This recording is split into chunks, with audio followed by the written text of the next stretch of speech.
আলহামদুলিল্লাহ, সমস্ত প্রশংসা মহান রব্বুল আলামিনের। 2026 হজ পরবর্তীতে আল মিনহাজ হজ ট্রাভেলস 9 জুলাই উমরার কার্যক্রম শুরু করতে যাচ্ছে এবং আমরা আমাদের এই যে দেখতে পাচ্ছেন ইনশাআল্লাহ আমরা আমাদের এই হাজীদেরকে নিয়ে 9 জুলাই আমরা কাবার পথে ছুটে যাব যদি মহান রব্বুল আলামিন কবুল করেন।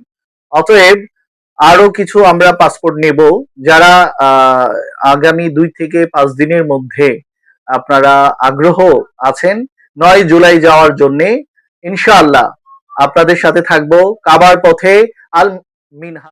আপনারা দ্রুত আমাদের সাথে যোগাযোগ করেন স্ক্রিনে দেওয়া নাম্বারটির সাথে।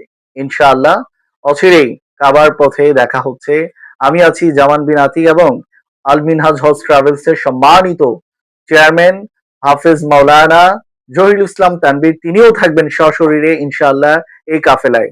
আল্লাহ রাব্বুল আলামিন আগামী 9 জুলাই আমাদের কাফেলাকে কবুল করুন, সকলে পড়ছি আমিন। এবং আমাদের এই মাসে আগামী 9 জুলাই পরে আরো একটি কাফেলা আছে, আপনারা যোগাযোগ করুন। আপনারা দেখতে পাচ্ছেন আমাদের হাতে অনেকগুলো পাসপোর্ট এসে পৌঁছে গিয়েছে, ইনশাআল্লাহ আরো পাসপোর্ট আসতেছে। আরো হাজী সাহেবরা যোগাযোগ করছেন। আল্লাহ তাআলা যেন আমাদেরকে ঈমানের সাথে, কল্যাণের সাথে, নেকির সাথে কবুল করুন, সকলেই পড়ছি আমিন।